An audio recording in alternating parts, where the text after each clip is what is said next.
Water dripped at a steady rhythm, drip, drop, echoing through the dead silence. Piercing blue eyes snapped open, pupils shrinking like he just woke up from a living nightmare. His gaze locked onto the IV drip, leaking ice-cold fluid right above him. Hibari bolted upright, gasping for air, his head wrapped in stark white bandages. He scanned the unfamiliar room in a daze. The stark white ceiling and blinding fluorescent lights seared his vision for a split second. An IV bag dangled right next to the hospital bed. The young guy sat there in a panic, racking his brain to remember who he was and why he ended up here. Outside the window, a few sparrows chilled on the power lines, chirping under the sunlight. Hibari shot up from the bed, his bewildered eyes staring outside. Everything unfolding before him felt bizarre. He stared out the window, struck by an overwhelming sight. Towering skyscrapers stood shoulder to shoulder, piercing the deep blue, windswept sky. "Where am I?" Confusion etched into every line of his face. Hibari glanced down at his hands, sensing something deeply wrong. These pale, scrawny hands didn't belong to a hardened warrior. He touched the wound on his head, his mind overflowing with unanswered questions. Out of nowhere, he spotted an object resting on the nightstand. Hibari grabbed the picture frame, glaring into the glass. The mirror reflected an unfamiliar teenager, but those piercing blue eyes were unmistakable. "I am," before he could finish, a noise from the hallway made him flinch. Hurried footsteps echoed, closing in on his hospital room. The door swung wide open, a nurse stepping inside with a stack of files. But the room sat empty, only a messy pile of sheets remained on the bed. The nurse called out his name in a panic, but silence answered. He had vanished. Right above her head, Hibari clung to the ceiling, gripping a pencil like a lethal weapon.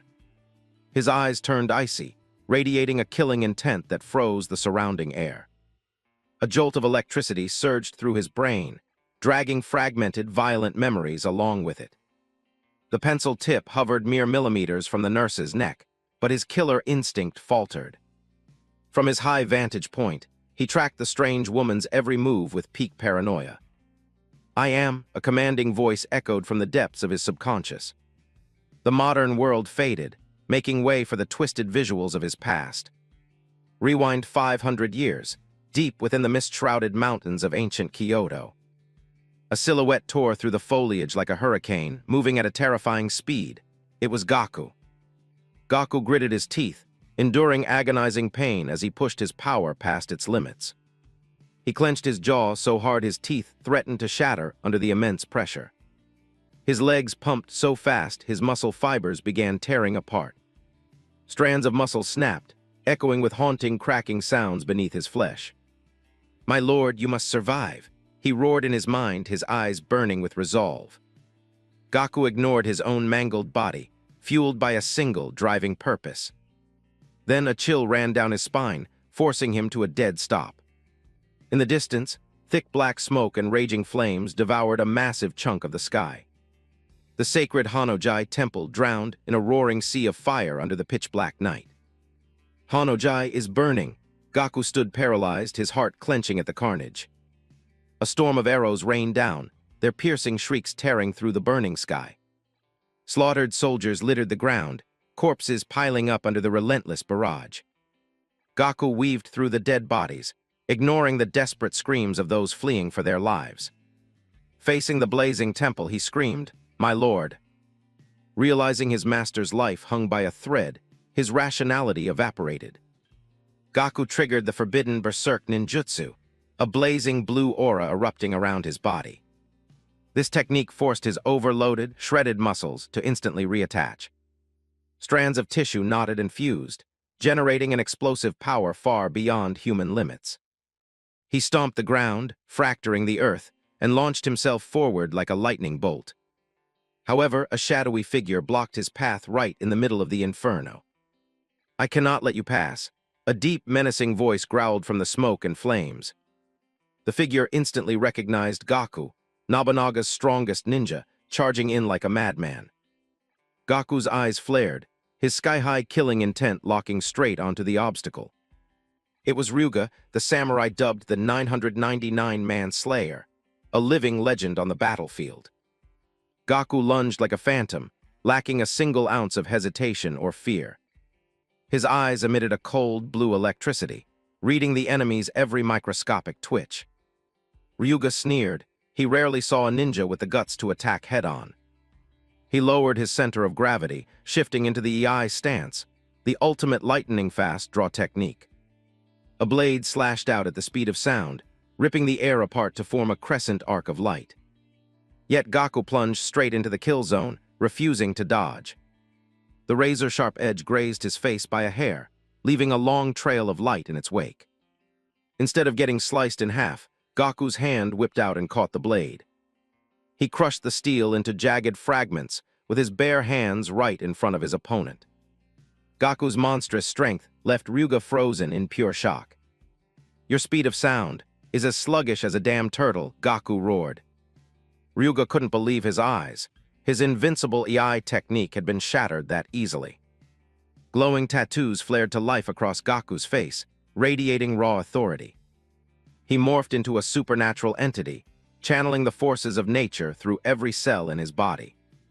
Too fast, Gaku planted his foot right into Ryuga's face, leaving the samurai with a dropped jaw and zero defense. Gaku vaulted into the air, diving back into the sea of fire to save his lord. Meanwhile, the pathetic samurai's face caved in under his brutal force. With his tattoos blazing, Gaku bolted forward, refusing to waste even a second looking back at the loser. Before Ryuga's corpse even hit the dirt, Gaku vanished deep into Hanojai Temple. He landed heavy in the heart of the inferno, thick smoke blinding his vision. Gaku finally breached the collapsing main hall of the temple. The scene before him left him paralyzed in sheer horror. His Lord Nobunaga knelt there, his body impaled by countless razor-sharp blades. Gaku stared in disbelief at his mentor, his master hovering on the brink of death. A lethal blade plunged downward at terrifying speed. Slash, the masked stranger ruthlessly drove the sword through Lord Nobunaga, stealing his final breaths. Gaku shrieked in agonizing pain. Lord Nobunaga. Looming over the dying warlord stood a massive, mysterious figure radiating bloodlust. It was a one-eyed masked ninja, his body covered in bizarre tattoos and cloaked in pitch-black malice. "You bastard, who the hell are you?" Gaku roared, his eyes ablaze with killing intent glaring at the enemy. He charged like a hurricane, unleashing a devastating strike at the masked ninja. The mysterious ninja maintained a terrifying calmness behind his Cyclops mask. Gaku gritted his teeth, pouring every ounce of his life force into strikes that ripped the air apart. The masked ninja effortlessly swatted away Gaku's storm of attacks with his bare hands. Every single punch Gaku threw packed apocalyptic power, leaving sharp trails of light.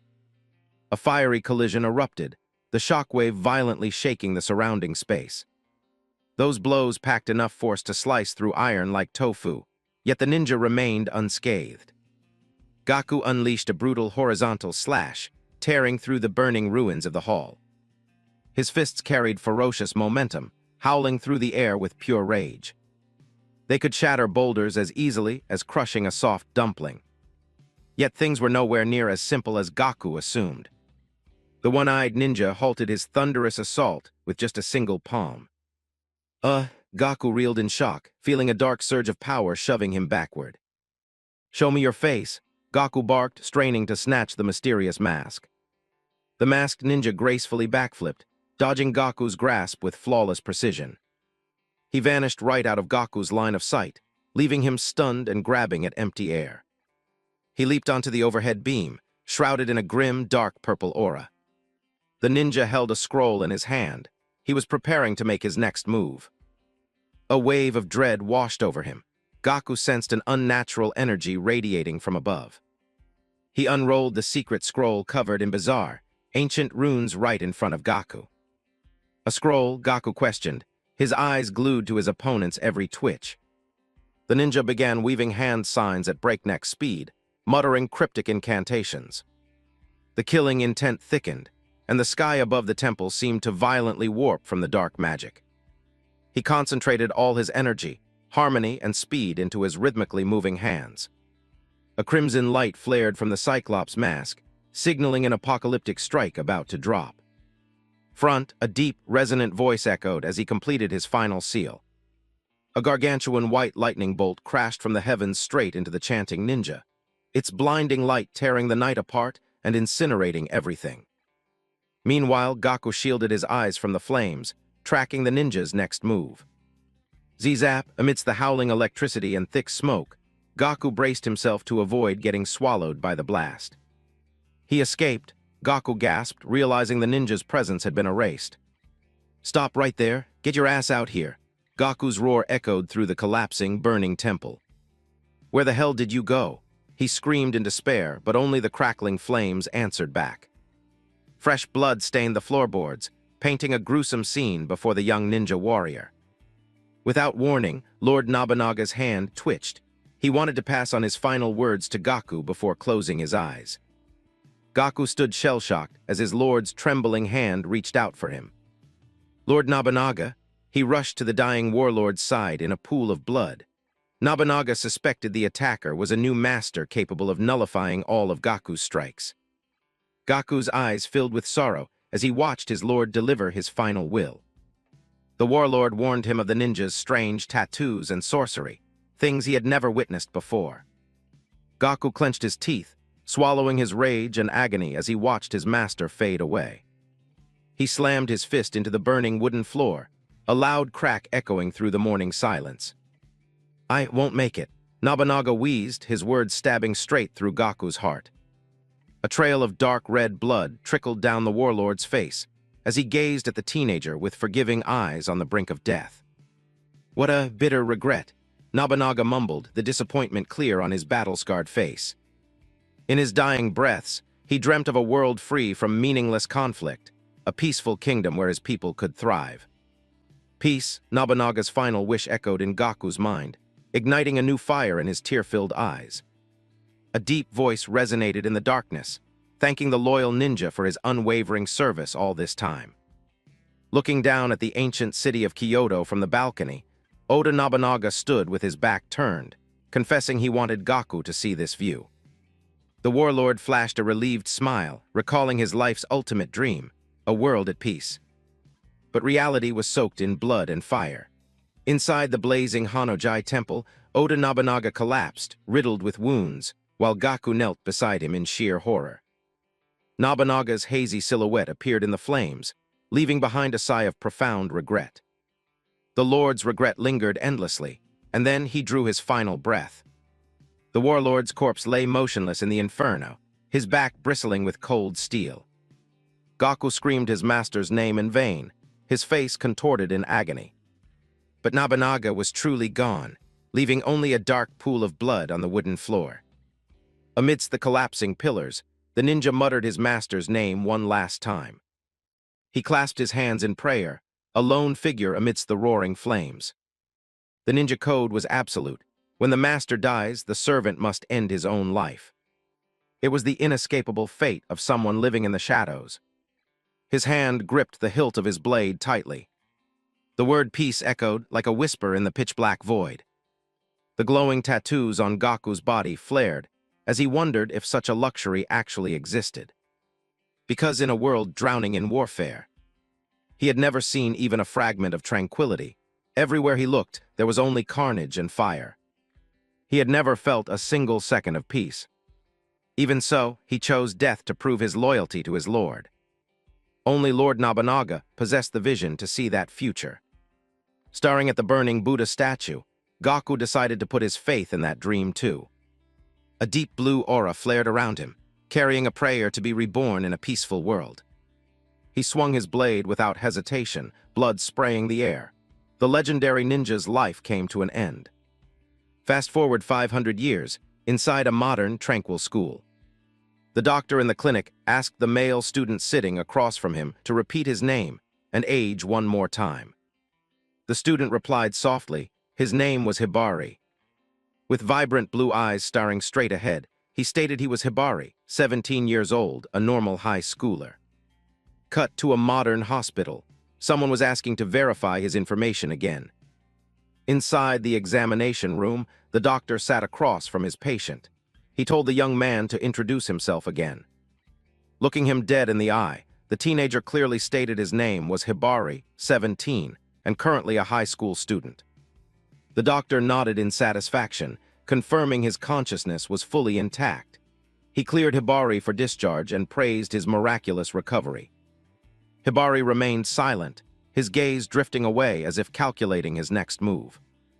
Stepping into the hospital lobby, a nurse pushed another patient past him, making sure to congratulate him on his discharge. She warned him not to push too hard since today was the first day of school. Watching the nurse's back, Hibari froze. He recalled what happened back then. Right after he woke up, his assassin instincts kicked in, and he had leaped onto the ceiling, ready to strike when she walked into his blind spot.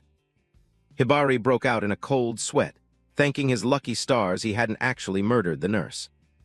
He strolled down the street, eyeing the power poles and packed skyscrapers. Seriously, anything could happen in this crazy world. Turns out the soul of the Grand Ninja Gaku had hijacked the body of a kid named Hibari, who just woke up from a long coma. An image of Lord Oda Nobunaga and his dream of a peaceful world flashed in his mind. Is this the world he always dreamt of? Horrifying memories rushed back. The Gaku of the past kneeling down, committing seppuku after failing to protect his master. He vividly remembered the excruciating agony of slicing his own stomach open. Yet here he was, 500 years later, walking around breathing under the name Hibari. Even he couldn't figure out why he was still alive. But whatever, overthinking it was pointless. Hibari cracked a faint smile, soaking in the sunlight of this new era. Not far away, a little girl happily ran over to pet her dog while her mother laughed. Hibari stood frozen, watching them, a scene far too peaceful compared to the Warring States era he knew. His eyes softened as he took in his surroundings. So this is what peace looks like, he thought to himself. The world Lord Nobunaga yearned for was finally right in front of him. He figured trying out a normal life in this era might not be so bad. However, something was distracting him.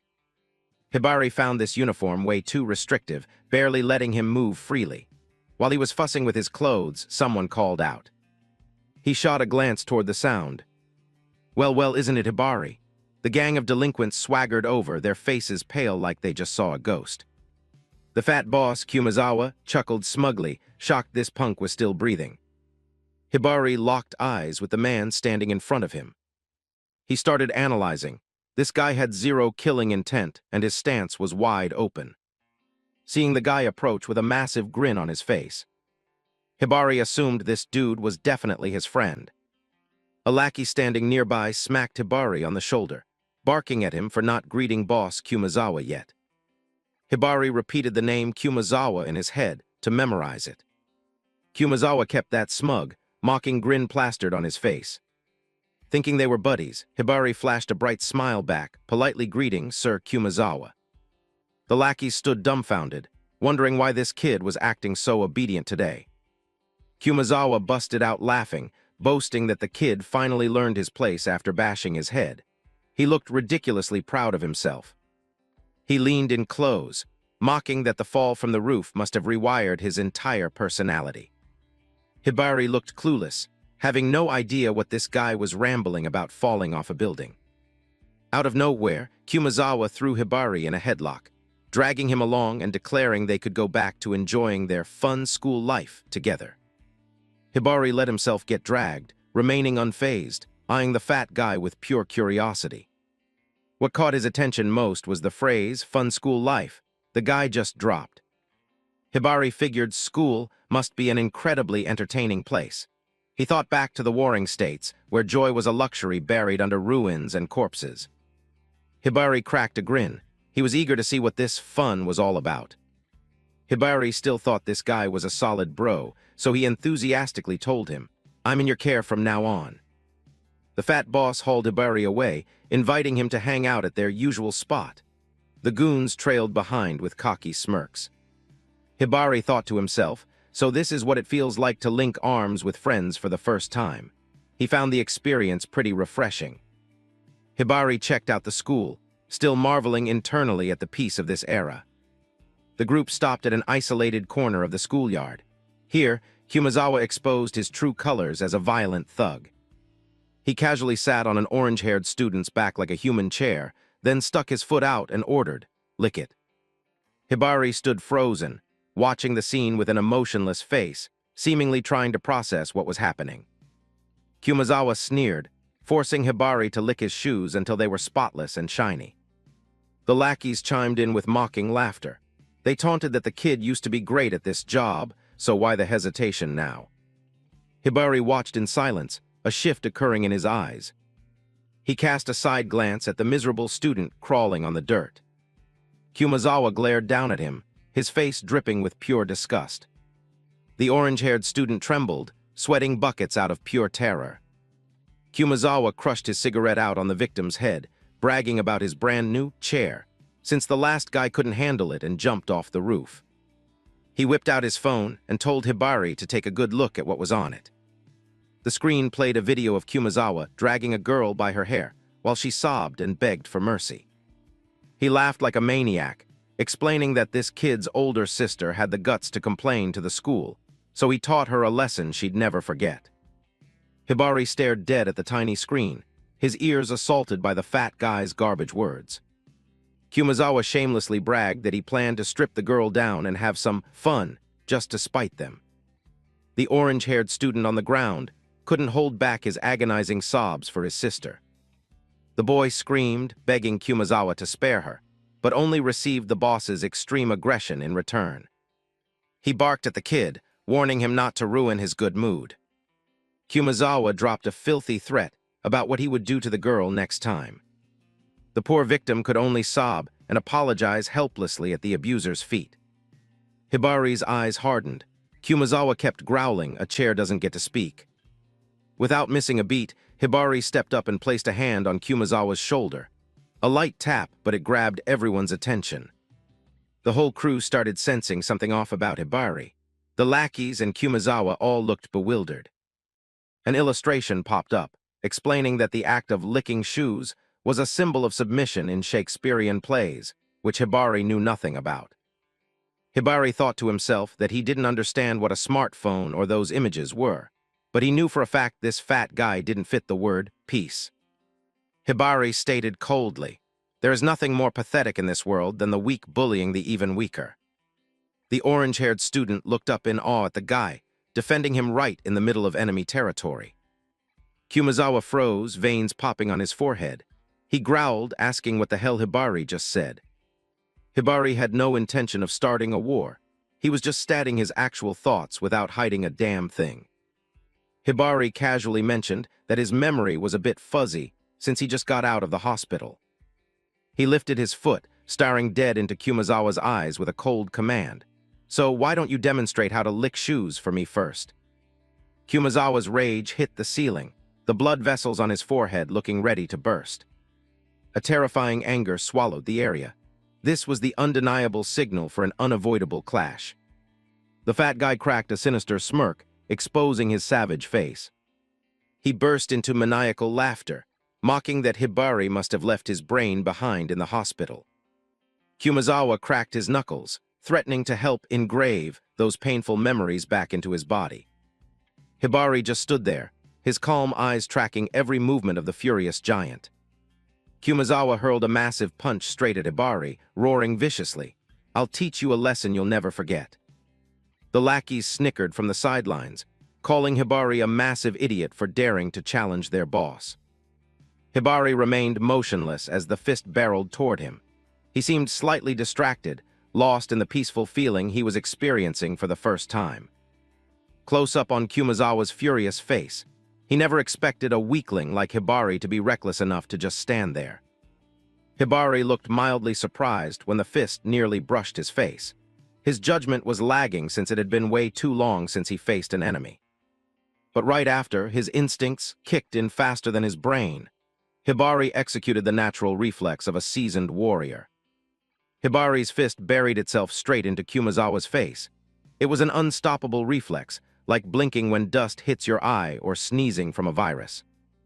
The lackeys stood paralyzed, their jaws hitting the floor at the absurdly fast turn of events. The orange-haired student stared in stunned silence. He figured that was the kind of power a ninja earned after surviving years of hellish training. A critical hit that sent blood exploding from Kumazawa's face. He had zero time to react to Hibari's blindingly fast and brutal strike. Hibari stared down at his own hand, sweat pouring down his face. He cursed internally for going way too hard on a civilian. Kumazawa's face caved in completely under the suffocating pressure of the punch, blood gushing from his nose like a fountain. The fat guy was blasted backward like a weightless sandbag. This was simply a conditioned reflex of a master assassin. Kumazawa went airborne before slamming hard into the dirt, lying motionless as everyone present stared in sheer horror. Hibari turned pale, panicking. "I am so screwed." He just remembered this wasn't the brutal battlefield of the past. A civilian? Did I just murder someone? Hibari spiraled into a panic, convinced he just caught a body in peacetime. An instant later, a pained groan echoed from the wreckage ahead. Hibari flinched. Undisguised relief washed over Hibari's eyes. "He's still breathing," he thought to himself. Kumazawa's agonizing groans kept coming, proving the fat guy was still clinging to life. Hibari's hand was coated in enemy blood. The sound of cracking joints echoed loudly.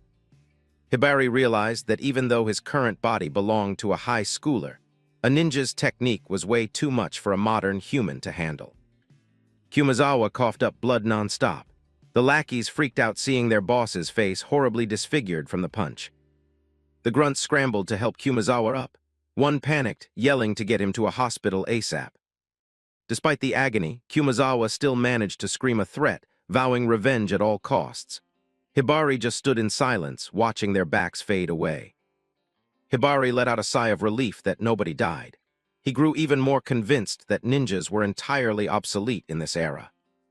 Hibari walked over to the orange-haired student sitting dazed on the ground, asking gently, "Hey, are you okay?" Hibari placed his hand on the kneeling boy's shoulder. Boom, thick white smoke erupted violently from the orange-haired boy, startling Hibari into stepping back on high alert. Hibari's eyes widened in shock at the bizarre phenomenon. The dense smoke rapidly swallowed the trembling orange-haired boy. Hibari covered his nose, wondering if this was the shadow clone technique.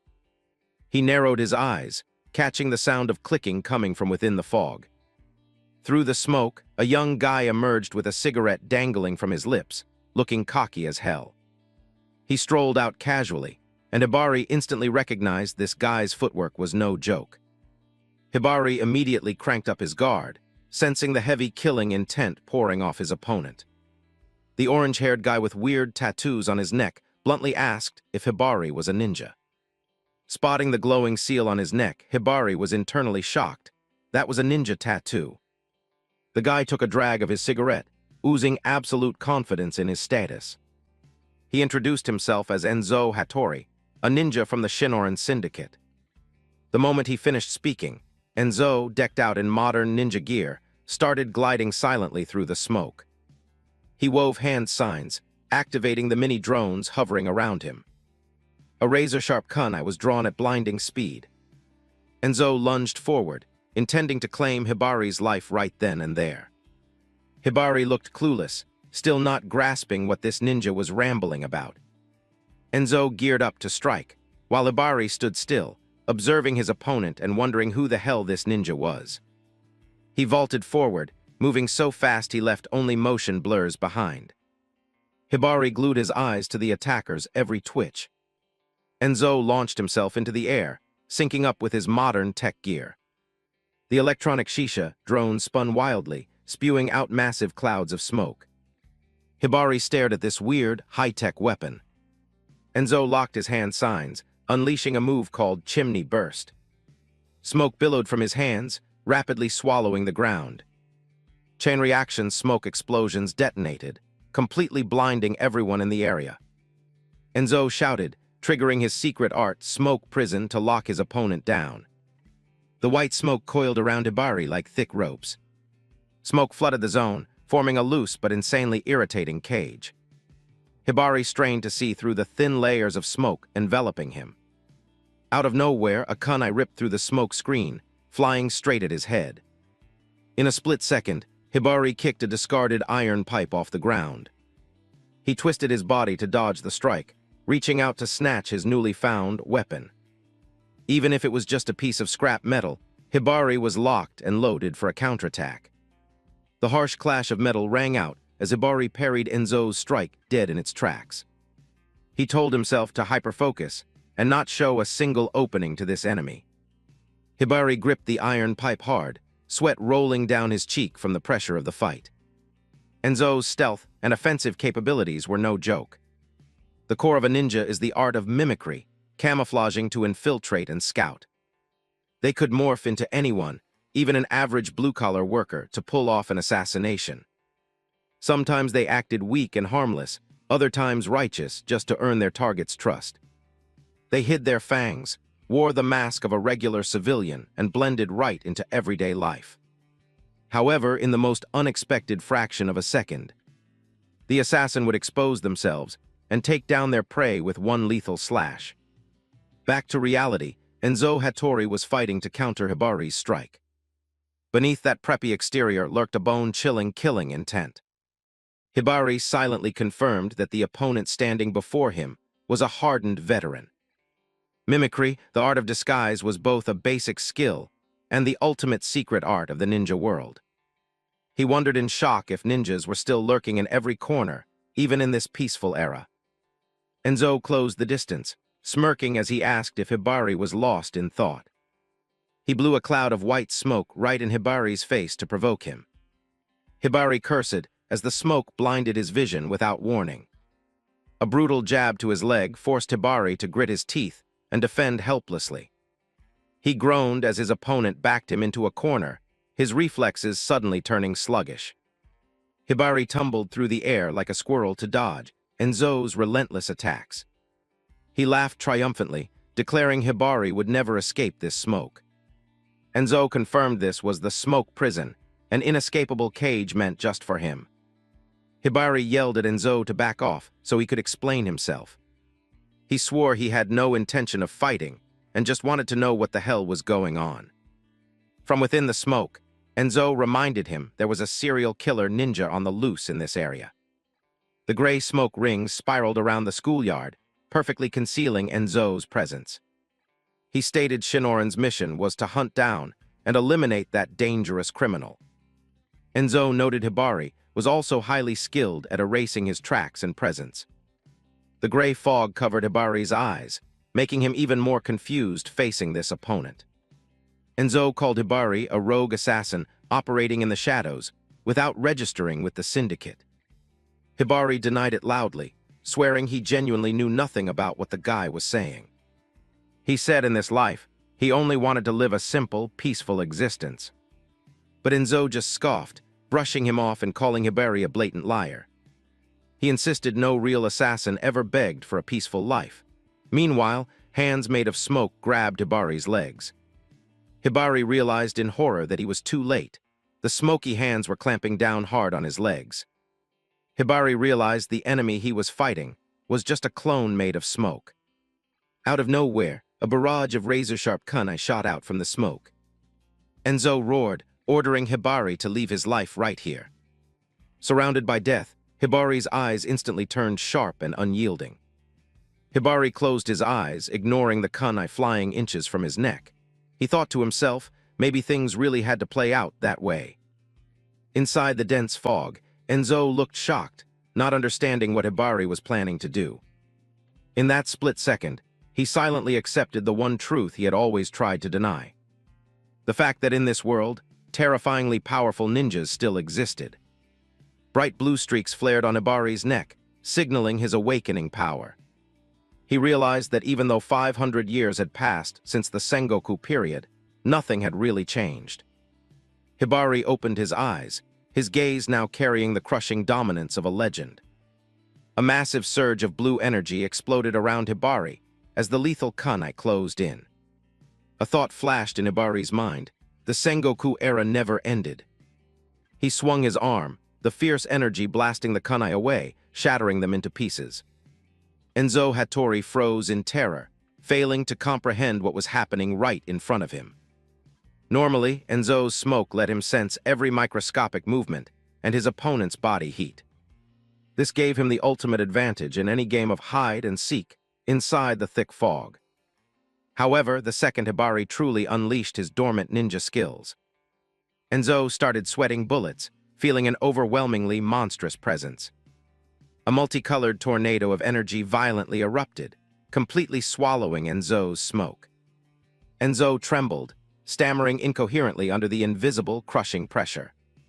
He screamed in his mind, "This presence, it's too massive, unbelievably massive." He panicked. This was the first time in his life he faced an opponent with such tyrannical dominance. Enzo lost his bearings entirely, unable to pinpoint where Hibari was inside this energy storm. Hibari, the student's name, echoed through the hazy mist. Without warning, a razor-sharp kunai was already resting against Enzo's throat before he even noticed. Enzo froze, sweat dripping down his face with death just inches away. Hibari smiled with supreme confidence, his blazing blue eyes locking onto his opponent. "I win." Enzo remained speechless, utterly dominated by the high schooler's speed and raw power. Hibari declared, "If I were your enemy, you'd already be dead. The truth is, I don't know a damn thing about this era." Enzo asked, his voice shaking, "This era? Who the hell are you really?" He replied casually, "I am the ninja Gaku. Looks like I got reincarnated into this era."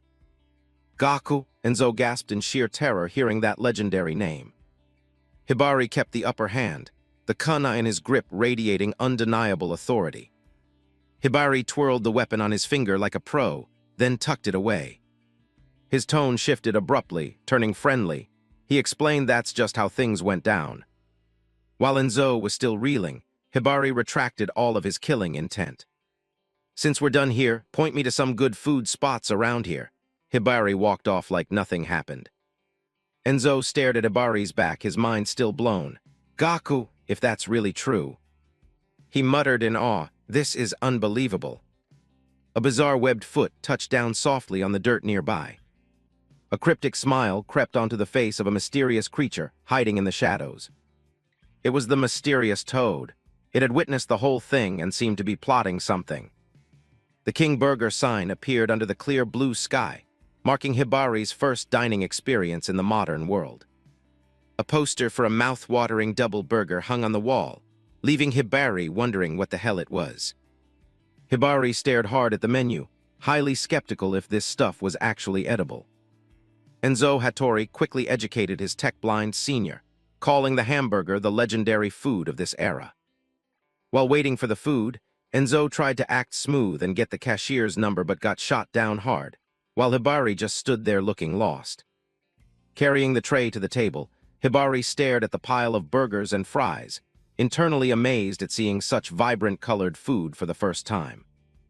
Enzo Hattori unhinged his jaw and took a massive bite to show his senior how it's done. He chewed aggressively with a look of pure satisfaction. Hibari cautiously brought the burger to his nose for a sniff test. After examining it closely, he took a tiny, hesitant first bite. Hibari froze on the spot, his eyes wide with shock. An explosion of flavor left him speechless. This food was insanely delicious compared to anything he ate in the past. Between bites, Enzo Hattori lectured him about Shinoran, the modern ninja syndicate. He explained ninjas nowadays had to register with the syndicate to clean up street violence. Not just violence, they also controlled illegal drug trafficking rings, and even underground black market gun and weapons deals. Even turf wars between Yakuza syndicates. All the underworld messes the cops couldn't touch were quietly handled by them. To use ninjutsu, a ninja strictly needed a Shinoran license, which was this signature wooden tag. Enzo Hattori explained that since Hibari wasn't on the roster, he assumed he was an illegal ninja at first. Hibari casually munched on his fries, looking totally unfazed and uninterested. Enzo Hattori then bowed repeatedly, apologizing frantically for attacking him earlier, making Hibari feel a bit awkward. Hibari waved it off, saying it was fine. He only got stabbed in the leg anyway, a mere scratch. Hearing him casually call it a mere scratch, Enzo Hattori sweated bullets, thinking this guy was an absolute monster. Looking at Hibari's chill vibe, Enzo Hattori felt he radiated the aura of a true master. In his mind, the name Gaku belonged to the strongest grand ninja in history, a legend everyone feared. Enzo Hattori couldn't fathom that this living legend was sitting right in front of him eating a burger. But in reality, Hibari was stuffing his face like he'd been starved, dropping crumbs everywhere. Enzo Hattori blushed hard, fighting to suppress his inner fanboy hype. He looked away, telling himself not to let Hibari see him geeking out. He thought to himself, if he acted like a desperate fanboy, he'd look lame and wouldn't get to hang with the boss for long. Taking a sip of water, Enzo Hattori confessed that the whole reincarnation thing still sounded like pure fantasy. He asked out of curiosity if Hibari could still use those overpowered ninjutsu techniques. Hibari looked down thoughtfully, his gaze turning unusually deep. The image of the bloodthirsty, one-eyed masked ninja flashed in his memory. He denied it, saying that wasn't his technique, then out of nowhere asked Enzo Hattori to call him by a different name. Hibari stated the name Gaku was in the past, and he didn't want any ties to it anymore. From now on, he wanted everyone to call him Hibari. Enzo Hattori looked stunned. Hibari wanted to start a fresh, peaceful life under a new name, leaving the slaughter behind. The aura shined again, and Enzo Hattori looked at Hibari with starry eyes, like he just met his destined hero.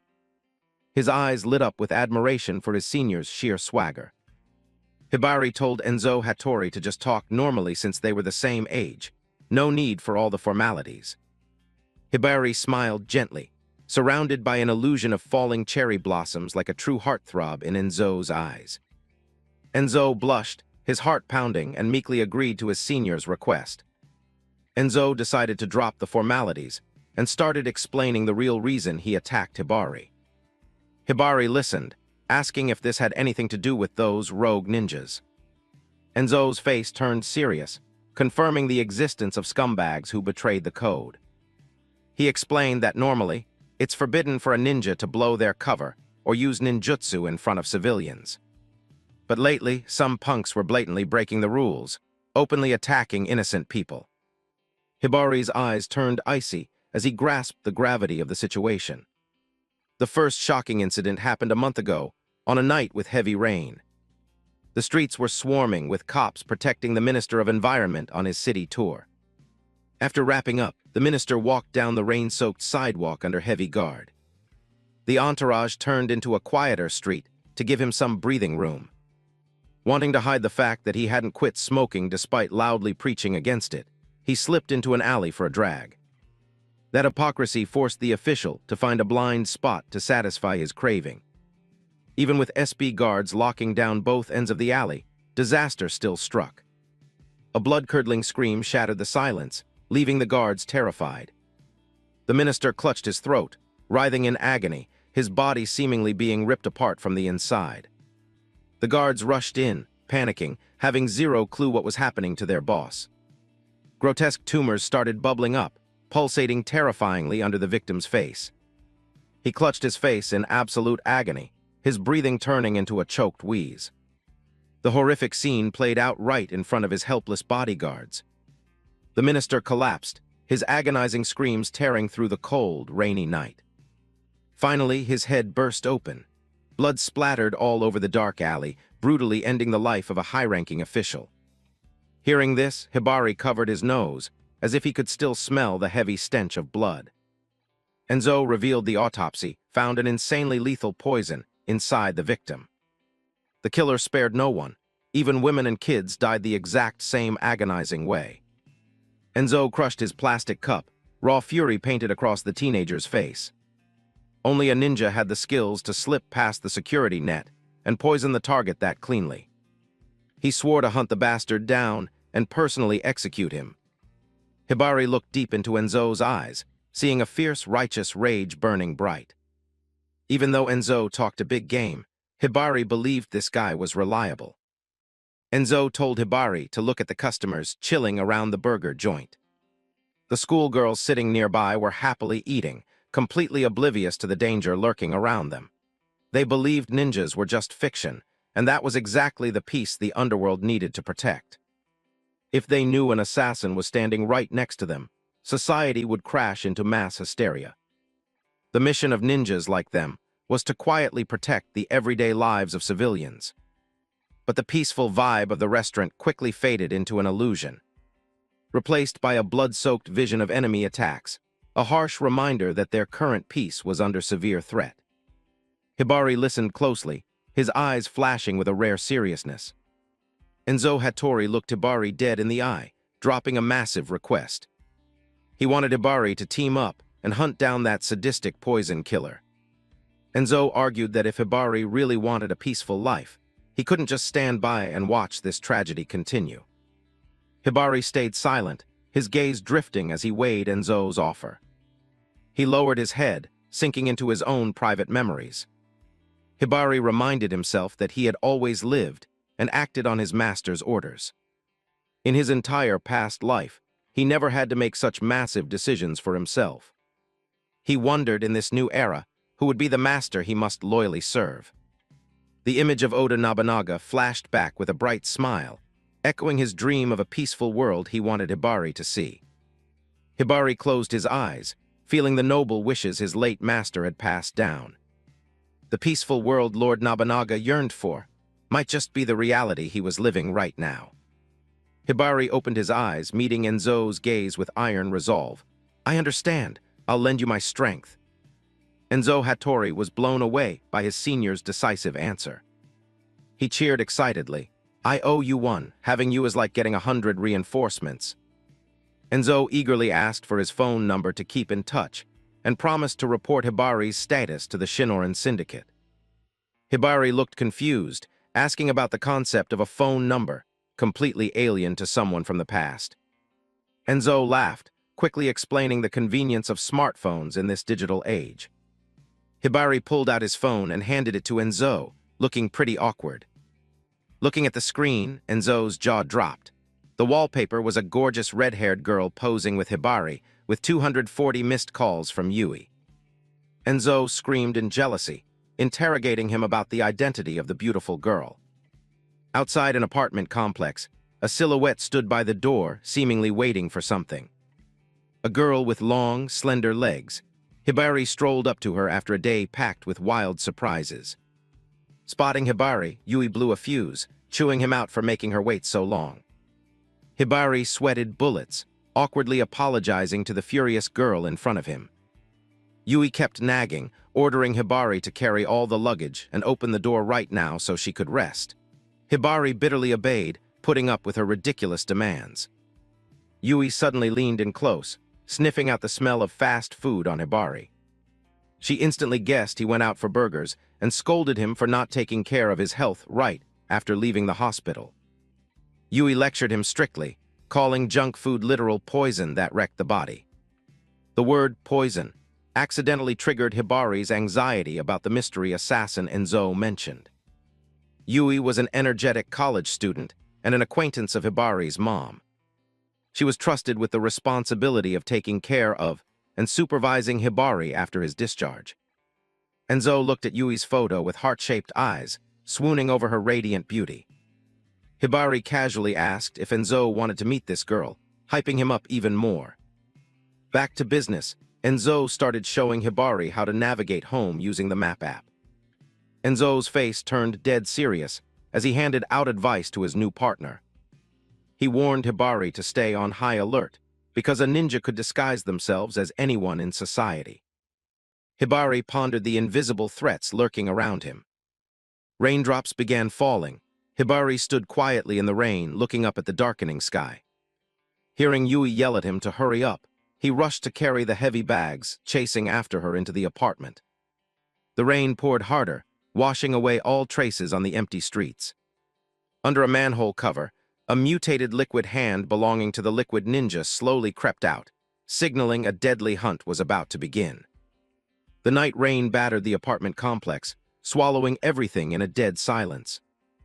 Yui casually walked inside like she owned the place, leaving Hibari standing dumbfounded behind her. He stared at Yui's back, silently questioning the sudden arrival of this girl. Hibari told himself she was just an outsider, definitely having no ties to the lethal ninja world. But his warrior instincts kept him skeptical, wondering if this girl was actually trustworthy. Yui took a lap around the room, praising Hibari for keeping the place relatively clean and tidy. However, what bugged Hibari the most were the two massive suitcases she hauled in. He felt they were unnaturally heavy, definitely packing more than just normal clothes. Curiosity plastered on his face. Hibari wondered what Yui was hiding in that bulky luggage. Yui flashed a grin, announcing she brought him an incredibly special gift. He held his breath, waiting to see what would pop out once that zipper opened. Yui quickly rummaged through the pile, looking like she was about to pull out something crucial. Hibari immediately covered his face. He sensed something highly dangerous. Hibari frowned as Yui brought up the trouble at school, and the reason he pulled that reckless stunt earlier. She insisted that to beat guys stronger than him, Hibari needed to be prepared to the max. With a hyped-up face, she shoved a mysterious brown powder in his face like it was a magic elixir. Poison, the thought flashed through his mind, making him shiver in terror. Extreme dread hijacked Hibari's mind as he faced what he assumed was lethal poison. But it turned out to be just muscle-building protein.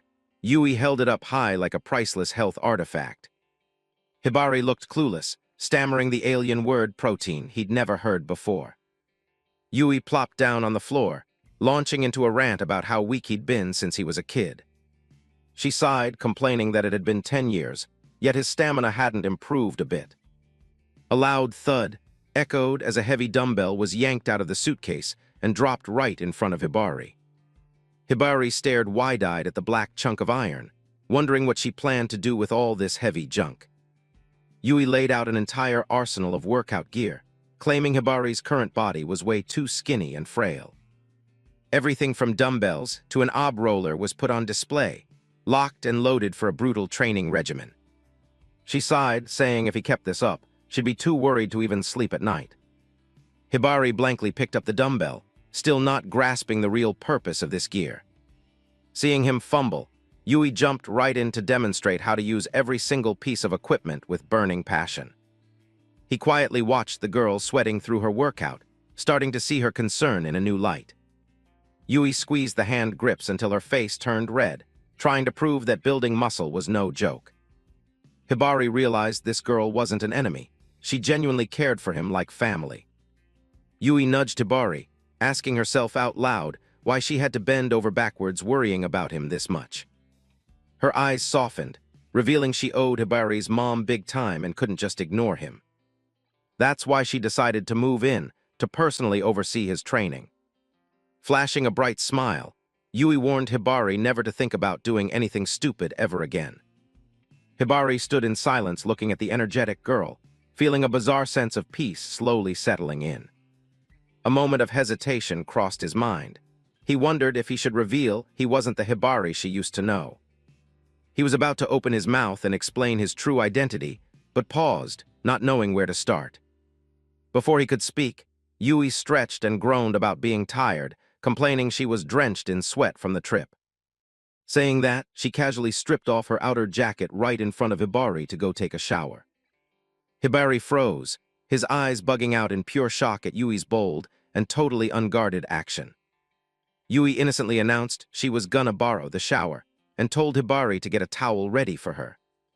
Hibari caught her tossed clothes, mentally crying over where human decency had vanished to in the last 500 years. In the bathroom, Yui happily enjoyed the cold water, completely oblivious to the lethal danger creeping up on her. Outside, Hibari sat cross-legged on the floor, trying to keep his mind pure in this ridiculous situation. He scrolled through Yui's photos on his phone, quietly verifying this girl's background. According to the previous host's memories, she was just an acquaintance of his mom, a normal civilian. An instant later, an electric jolt shot through his mind. His ninja instincts flared up violently. His eyes turned sharp. He sensed a faint but lethal killing intent prowling nearby. The heavy rain drumming against the balcony cranked up the grim, high-pressure atmosphere. Hibari remembered that the recent string of mystery disappearances always happened on nights with torrential rain like this. Immediately, Hibari shifted into max alert, refusing to miss a single microscopic change in his surroundings. Rain is prime time for ninjas, masking footsteps and breathing flawlessly. He started mapping out the apartment's layout, noting this place only had one main entrance. Next up were the windows, 3 on the first floor, 2 on the upper level. He meticulously calculated every possible route, an enemy could use to breach the house. Hibari silently guarded every exit, swearing he wouldn't let a single intruder slip past his eyes. However, he underestimated his opponent by ignoring a spot nobody would ever suspect. Under the bathroom floor, a sickly green liquid started bubbling up from the drain, morphing into a grotesque shape. The enemy had infiltrated through the underground pipes, a route Hibari was completely blind to. While Yui was chilling with her eyes closed under the warm water, she suddenly felt a bizarre presence right behind her. The young girl flinched, a bone-chilling shiver running down her spine. A slimy green entity slowly materialized through the steam, closing in on the unarmed girl. The monster cracked open its hideous face, revealing jagged teeth and a long, hungry tongue. Yui's eyes widened in horror as she realized a psycho intruder was standing right inside her bathroom. A blood-curdling scream rang out. Yui was in absolute panic facing the freakish creature right next to her. The monster flashed a demonic grin, looking incredibly hyped to see its prey spiraling into despair. A thunderous punch smashed through the steam from outside, caving right into the attacker's face. Hibari rushed in for the save, shielding the terrified, cowering Yui. Yui choked out Hibari's name, his arrival serving as her final beacon of hope. But Hibari's face dropped as he realized his punch didn't leave a single dent on the enemy's body. It felt like punching water. All the kinetic force was entirely absorbed by the monster's liquid form. Hibari tossed her the towel and yelled at Yui to find cover fast so he could handle this freak. Yui frantically grabbed the towel and sprinted out, doing exactly what Hibari said. Hibari blocked the doorway, his razor-sharp eyes locking onto every twitch of the bizarre creature in front of him. The enemy started bubbling up from the tub, a massive blob of green water taking shape. Hibari mentally confirmed this guy was a ninja, but one with a ridiculously rare shape-shifting ability. The monster let out a savage, crackling laugh, amused by the kid's resistance. He praised Hibari's detection skills, nodding that few others ever pulled that off. Hibari coldly interrogated the mastermind behind the recent murder spree, demanding his true objective. The monster sneered, mocking the little goldfish swimming around inside his chest cavity. He called Hibari a fool for thinking he would just spill classified intel like that. His freakish finger poked the poor fish, flexing his cruelty and his habit of playing with his food before the kill. The liquid ninja dropped a sick deal. He would consider sparing Hibari's life if he handed Yui over. Hibari stood frozen at the stranger's vile demand. He kept commenting on Yui's looks with a sleazy tone, claiming she looked like a pro model. The liquid ninja licked his lips greedily, confessing he loved tasting the sweet tears of women right before they died. Hibari let his voice drop, his eyes hiding a rage that was hitting its absolute peak. "Then I'll send you straight to hell," Hibari declared, the purifying aura around him erupting fiercer than ever. Hibari clenched his fists with pure resolve. Meanwhile, the water monster glowed with an intimidating light. The liquid ninja growled triumphantly, reminding Hibari that the power of water was truly terrifying. He began casting water-style, fluid body possession, turning his entire body into a restless mass of liquid. Hibari recognized the anomaly, since his previous strike didn't leave a single scratch on his face. "What about your heart, then?" Hibari roared, slamming another devastating punch straight into his chest. But his fist only caused water to splash out, failing to hit any solid organs. Frustration and anger painted the young man's face, as all his efforts proved useless. He realized in shock that the enemy could liquefy his entire body at will. The liquid ninja glared at Hibari with murderous intent. He had figured out how to end this fight. Out of nowhere, the liquid ninja's water fist blasted straight into Hibari's face. The unexpected strike left Hibari wide-eyed. He coldly declared he would choke off Hibari's airways from the inside out until he was dead. Hibari choked on the water, horrified to realize the enemy was forcefully squeezing deep into his body. He desperately tried to grab the liquid form, but it was useless. Things were going south fast. Hibari's eyes bulged in terror, feeling the liquid ninja brutally forcing his way inside him. Hibari realized in horror that the monster wasn't just attacking from the outside. It was literally crawling into his internal organs. The liquid ninja laughed triumphantly, planning to cut off his oxygen and crush him from the inside. Hibari gasped for air, clawing at his own throat, but the opponent's fluid body gave him zero leverage.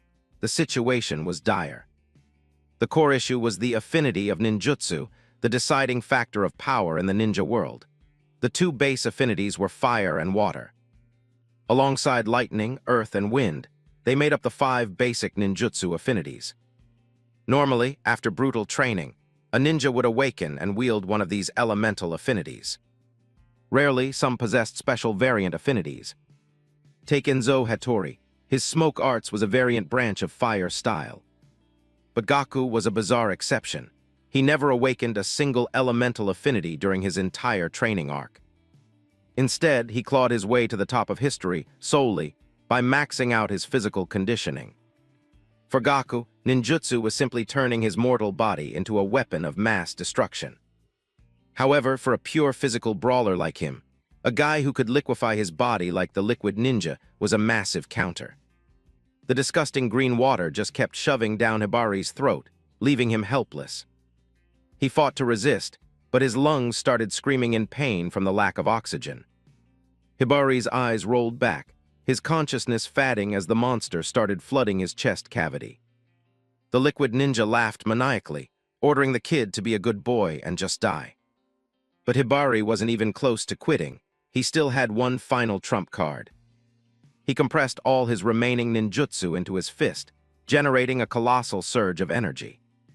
A thunderous punch smashed right through the bathroom wall, blowing a massive hole in it. The liquid ninja was stunned, failing to grasp why he would do that. Hibari vaulted out the hole in the wall, throwing himself into the night.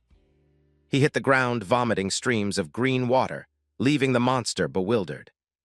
He wondered what kind of crazy scheme the kid was pulling, running out into the pouring rain like this. The monster sneered, assuming oxygen deprivation made Hibari lose his mind. He believed the heavy rain only made him stronger. He flashed a nasty grin, convinced he had this fight in the bag. Hibari stood up silently under the rain, his eyes retaining an absolute calm. He whispered that he lured him out here on purpose. The liquid ninja got annoyed, daring Hibari to try and run if he still could. Hibari's sheer calmness started creeping the monster out. He told himself his suffocation lock was flawless. He tried to reassure himself that Hibari suffocating was only a matter of time. He was dying to see the kid beg on his knees. The liquid ninja boiled over when told to run away. He had never been disrespected like this. He frantically liquefied his body, curling into a vicious tidal wave. He believed that calm act was pure bluff, and he wasn't about to let his prey slip away. He shoved the water down Hibari's throat again, dead set on executing him right there. The green water suffocated Hibari's face, sealing off every path for oxygen. He thrashed around in despair, clawing at his face only to meet freezing blocks of liquid. The monster growled, relishing the sight of Hibari agonizingly tearing at himself. Out of nowhere, Hibari vaulted high into the air. Everything seemed to be going exactly as he planned. He launched himself into the sky, aiming straight for a nearby utility pole. The liquid ninja looked up in utter confusion. He couldn't figure out what the kid was trying to pull up there. Hibari reached out and grabbed the crackling high-voltage power line. Electricity surged through him, forming a blinding blue web. The liquid ninja's face drained of color as he realized his fatal mistake. That was the ultimate counter to water. Power lines? Hibari was gambling with something entirely alien to this era. The monster panicked, vaguely piecing together the kid's insane strategy. This was a deathmatch to see who had the more insane endurance. Hibari was betting his life on a razor-thin sliver of hope. A massive current blasted straight into Hibari's body, creating a terrifying pressure. He endured the flesh-tearing agony. Lightning flashed across the sky, blue light engulfing Hibari's dangling figure. He gritted his teeth, refusing to let go. The liquid ninja let out a blood-curdling scream. Electricity was the natural enemy of water. It was roasting him alive inside the host. Hibari's eyes bulged from the pain, but he gripped the wire like it was his final lifeline. A true ninja knows how to weaponize nature itself. Of course, a guy straight out of the Sengoku era had no clue what a power line was. but ninjas are superhumans who can sense natural energy and pull it into their bodies. Hibari was no exception. At his tier, he could sense the 5 base elements as clearly as tasting food or smelling perfume. He just followed his gut. He smelled an absurd amount of lightning energy pooled inside this weird black wire. He decided to bet everything on it. The electricity tearing through his body hurt so bad he couldn't breathe, but it was also forcing the intruder out. He roared under the torment of the lightning. Hibari's eyes rolled back, his body convulsing violently under thousands of volts. He was using his own life to force the enemy out. Finally, Hibari hit his limit, his broken body plummeting down. He gasped for air, feeling like his heart had flatlined for a second. An instant later, his eyes snapped open wide. Blobs of water started forcing their way out of his mouth. The monster was getting warped by the current. Unable to take it anymore, he clawed his way out of Hibari's body. The liquid ninja plummeted to the asphalt, his body completely deformed. High above, Hibari clung to the wire, watching him fall. The liquid ninja splatted onto the ground, paralyzed by the shock. He was completely powerless against this suicidal attack. He groaned, unable to maintain his liquid form any longer. He realized in horror that he got evicted and scrambled to crawl away. He needed to turn back into water and escape right now. Thud, the sound of Hibari landing softly. He wasn't about to give him a chance to run. The rain started letting up, stripping away the water-style ninja's final advantage. Hibari glared at him with icy eyes, ready for the finisher. The liquid ninja watched in terror as Hibari approached, knowing his time was up. He was paralyzed with fear under the kid's overwhelming pressure. Hibari brutally grabbed his freakishly long tongue, making him shriek in pain. Zero mercy for the scum who dared violate his body. He hoisted the monster high into the air, ignoring his desperate thrashing. Lethal sparks of electricity still danced around Hibari. Hibari growled, "Playtime with water is over." His eyes flared with a frigid blue light signaling the end. Hibari's electrified fist was locked and loaded. The water-style ninja's eyes bulged, sensing death approaching. The monster screamed in panic, but it was too late. Hibari's fist closed in on the target. A devastating punch blasted the liquid ninja into the sky. The whole block seemed to light up for a split second from the lightning radiating off Hibari. He shot straight up into the air before free-falling, entirely paralyzed. Hibari's power was leagues beyond his comprehension. He slammed into the dirt, his body looking shattered, with zero signs of life left. The fight ended in a flash after Hibari's finisher. The arrogant freak from earlier was now just a gray puddle of slime lying dead on the ground. He got utterly demolished by an outdated ninja. The goldfish flopped out of his body, marking the end of the battle. Status incapacitated, a pathetic end for the guy who dared to challenge Hibari. Hibari stood in silence, watching the goldfish gasping in the rain. His rage had somewhat cooled off.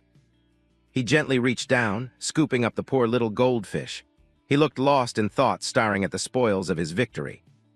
Hibari examined the fish in his palm, his eyes reflecting on this bizarre ninja world packed with freaks.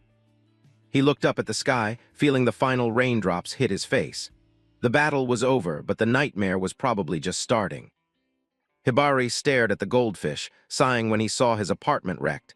He knew he had a lot of explaining to do for Yui. He groaned in pain. Even with his body fortified by ninjutsu, the damage from that massive electric shock was severe. He started dragging himself back to the apartment. Hibari looked down at his shredded uniform, his body still reeling from the megavoltage shock. He didn't expect it to hurt that much. "I'm pretty lucky I was up against a water-style user," Hibari mumbled, looking exhausted. He pushed the door open, thinking that if he faced a real lightning-style master, he probably wouldn't have survived. He needed to train harder. Hibari walked inside, breathing heavily. His body had hit its absolute breaking point after that high-stakes battle. In the corner of the closet, Yui sat huddled up, wearing nothing but a thin towel. She was shaking in terror after witnessing that madness. Hearing the noise, Yui jumped and looked up. Her eyes showed pure shock and relief seeing Hibari back. Hibari looked at his friend and softly reassured her. "It's okay, it's all over." Yui stared blankly at him, cold sweat still dripping down her forehead. She couldn't believe she was actually safe. Hibari stood there, his shredded school uniform proving just how brutal that fight was. His clothes are completely ruined, Yui thought. She wondered what the hell Hibari did and what that monster even was. Hibari, Yui whispered his name, her voice still trembling. She looked down, her mind swarming with questions about what Hibari just endured to save her life. Out of nowhere, Yui collapsed onto Hibari. He flinched in shock at her unexpected move. Hibari's eyes went wide, having zero clue how to react with Yui pressed up against him. I can't stand up. Give me a hand," Yui whispered, her entire body still trembling from the residual fear. Hibari's face turned bright red, stammering, all right." Yui leaned hard against Hibari, her cheeks flushing pink. Meanwhile, Hibari was so panicked he didn't know what to do with his hands.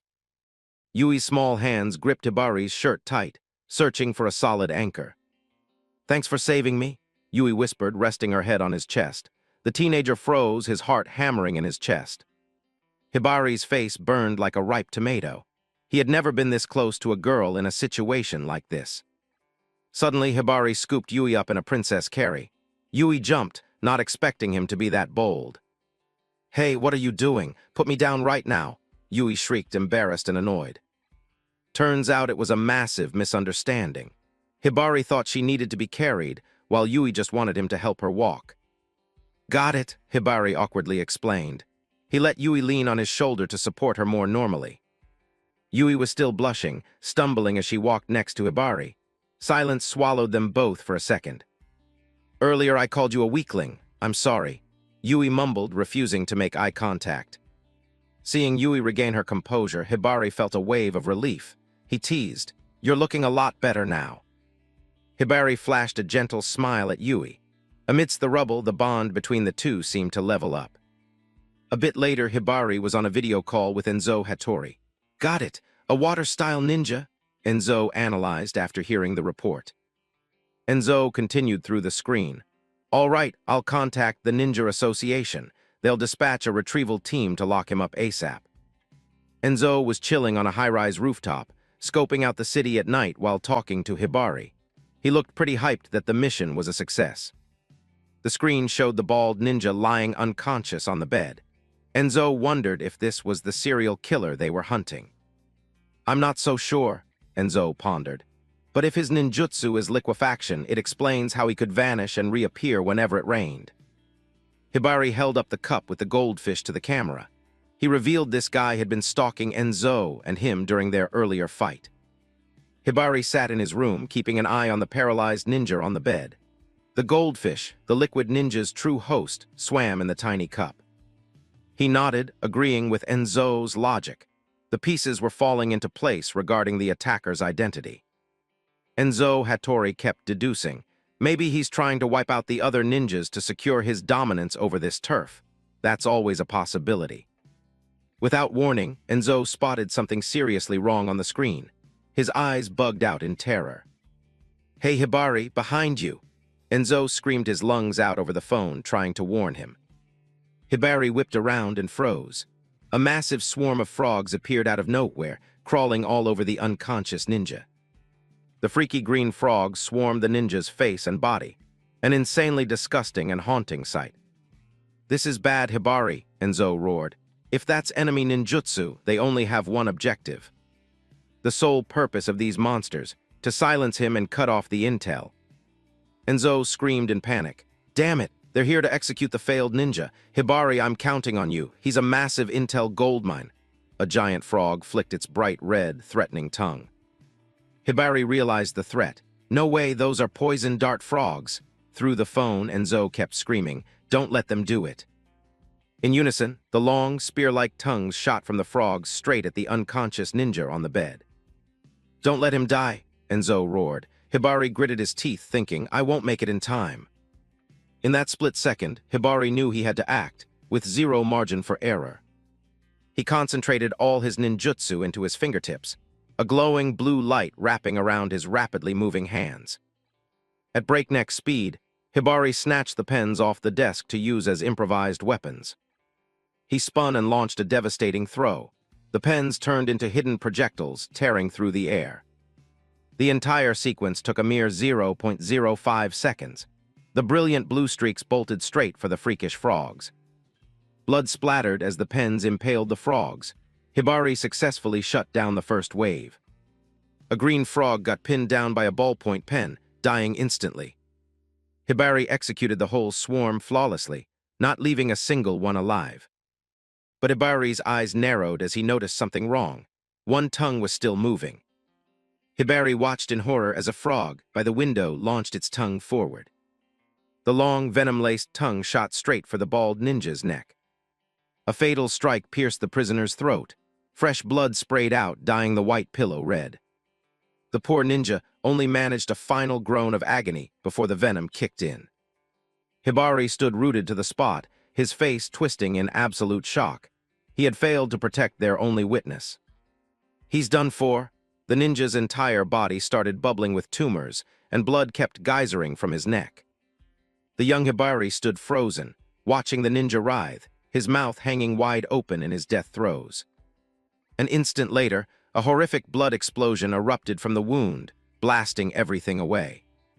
Hibari leaned back to dodge, his sharp eyes scanning for the attacker. He unleashed a blindingly fast slash toward the window, where a green frog was reeling its tongue back in. A sharp asterisk SH wing echoed, and the frog was instantly sliced in half by the pressure of Hibari's swing. The frog burst into a cloud of white smoke and vanished. Hibari rushed to the window to check. Gone, Hibari stared blankly at the empty window. The green frog had completely vanished. Only the two green frogs pinned by the pens remained on the mattress, thick white smoke rising from them. In a flash, the frog corpses vanished entirely, leaving behind only a dark pool of blood. Hibari stood in the smoke-filled room, sweat pouring down his face from the intense pressure. Enzo popped up on the phone screen, anxiously grilling him about the water-style ninja's status. Hibari stared at the blood pool on the bed, bitterly reporting that the enemy got silenced right in front of him. Over the phone, Enzo noted these symptoms perfectly matched the recent string of serial murders. Hibari asked about the frogs, but got told they vanished without a trace. Then it's obvious. Enzo confirmed there was definitely a mastermind pulling the strings. Sitting on the roof, Enzo confidently declared there was a much higher tier poison user involved. The orange-haired guy gritted his teeth in frustration. All their hard work securing a lead just went down the drain. However, Hibari wasn't giving up. He spotted a crucial detail on the victim's corpse. The dragon tattoo on his back looked strange. The ink seemed like it had only penetrated the skin less than a month ago. Hearing that, Enzo flinched in shock, his eyes wide with suspicion. This meant that just a month ago, this water-style user was nothing but an average civilian. Enzo explained that the ninja tattoo was a highly guarded secret art. There was no way someone could acquire it that easily.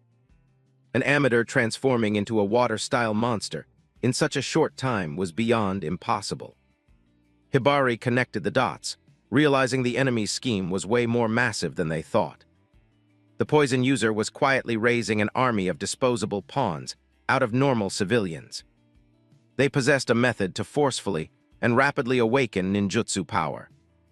Enzo worriedly wondered how they got their hands on such terrifying tech. Hibari's eyes went dark. He sensed a massive threat looming over the entire city. But this is seriously bad, Enzo screamed into the phone, imagining the upcoming nightmare. If they didn't stop this fast, swarms of civilians would suddenly awaken their ninjutsu and go out of control. Then the whole city would turn into a slaughterhouse as neighbors started butchering each other. Enzo broke into a cold sweat, shuddering at the chaotic vision playing in his head. He suggested bringing the water-style ninja's corpse to the Ninja Association for a deep-dive autopsy. Enzo banked on the drug or surgery scars on the corpse being the key to tracking down the boss. Hibari gave a slight nod, his eyes still holding a deep anxiety about what was coming. Standing under the full moon, Enzo officially extended an invite for Hibari to join the Ninja Association. He wanted to introduce Hibari to the commander so he could legally jump into the raid against the killers. Understood, Hibari replied bluntly, his gaze locked firmly on the phone screen. Looking out the window, Hibari saw the moon shining bright, signaling an unavoidable war. Hibari made up his mind. It was time for him to head straight to the Ninja Association and clean up this mess. The scene abruptly shifted to a mysterious, humid tropical jungle. A pair of eyes snapped open, shining with pure terror. Seizu woke up, finding himself lying on the cold dirt in the middle of a bizarre jungle. "My hands and legs are tied.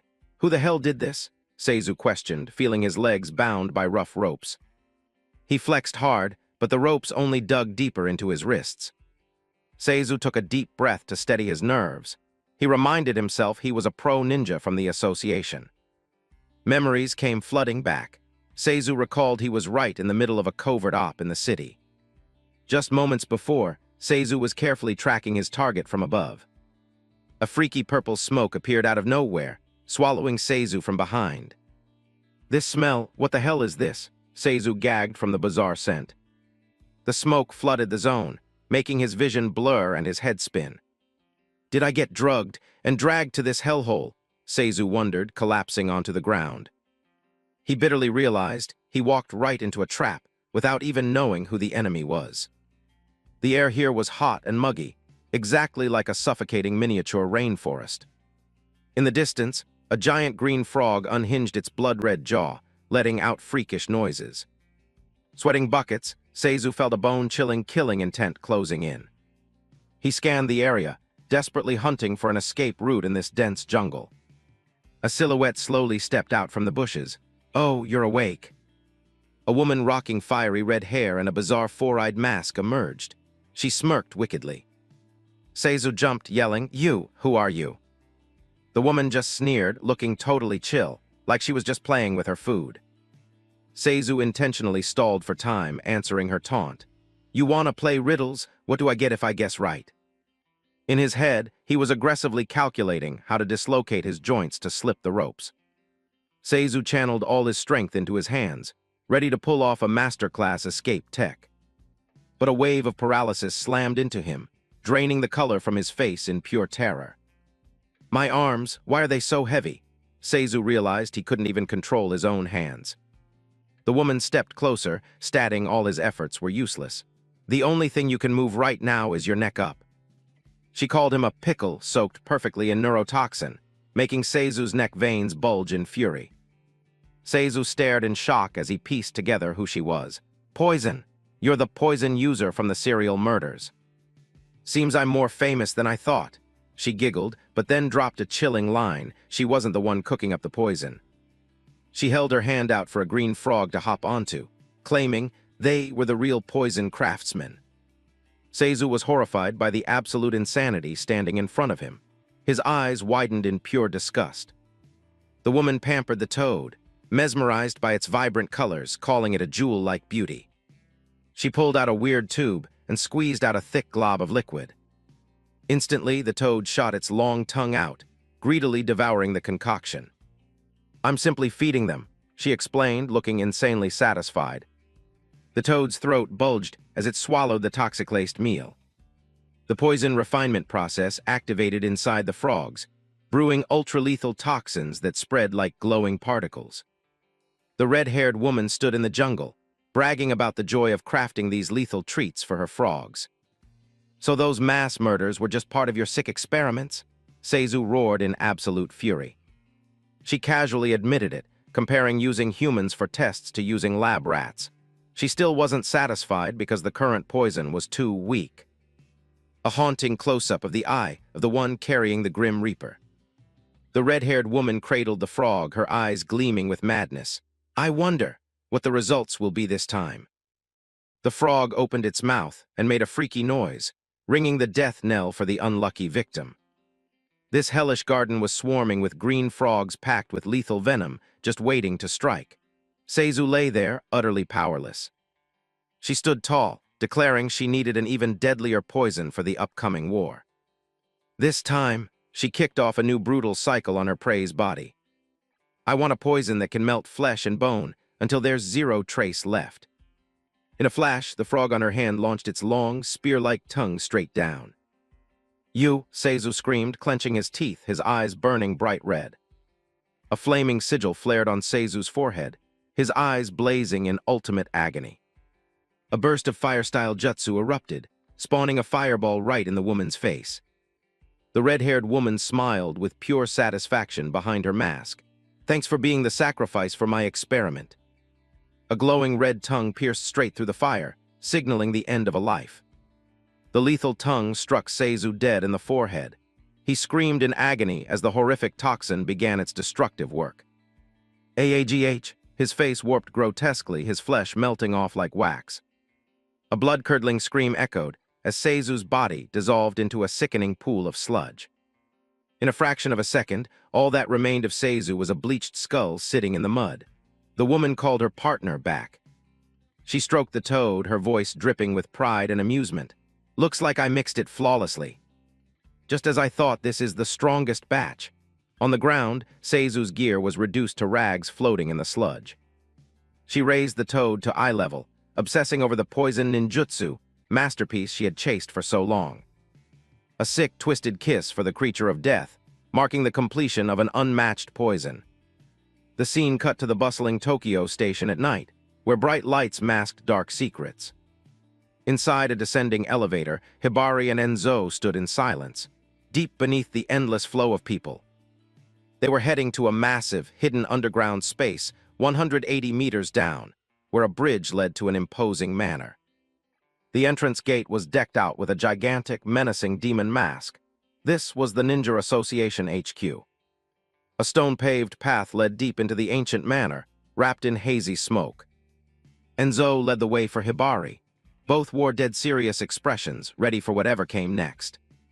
Hibari was blown away by the sheer scale of the place, thinking, "There's actually a manor like this buried underground." Footsteps crunched on the gravel, a purple kimono gliding over the ancient path. A white-haired girl with a deadpan face appeared, holding a birdcage with a red parrot inside. "Welcome." The parrot suddenly greeted Hibari, sounding like an old dude. Hibari stared blankly at the bird. It told him to bear with it, since the old man had to show up looking like this. The parrot introduced itself as Bansin, commander of the Ninja Association. He said to skip the formalities. Hibari needed to take a test right now. Hibari and Enzo exchanged a look, starting to sense the gravity of this boss hiding in the shadows. Bansin explained his jutsu allowed him to borrow the eyes and mouths of animals for remote comms. The girl, Shizu, handled taking care of the animals here. Shizu bowed respectfully. Enzo whispered that even he had never seen Bansin's real face. The guy was insanely secretive. The parrot locked eyes with him. He hoped Hibari wouldn't mind him not showing his face. Hibari nodded, knowing that a ninja exposing his face was a quick way to get killed, especially a boss. He respected the hustle. The parrot replied, highly satisfied that Hibari knew the deal. Hibari cut straight to the chase. "So, what exactly is this test?" Enzo quickly backed his bro, hyping Hibari's raw power, arguing they should just send him to hunt the poison user instead of wasting time testing him. Bansin countered, saying he didn't doubt Enzo's report, but issuing an official license required following protocol. Hibari listened, his face as unfazed as ever.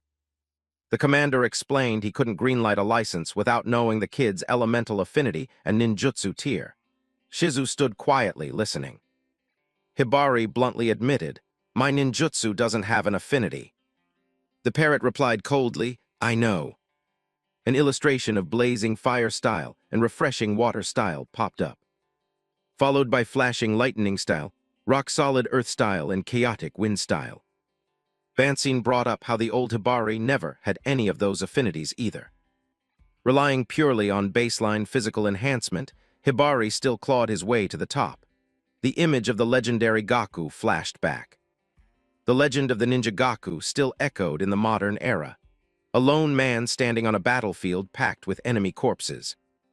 But Bansin stressed, the body he was piloting right now belonged to Hibari, a totally different person. Hibari stared at the parrot, listening to the old man break down his evolution. Swapping bodies meant he might have inherited new talents. Maybe his current ninjutsu was just unawakened. Enzo sweated bullets, realizing he entirely missed that crucial detail.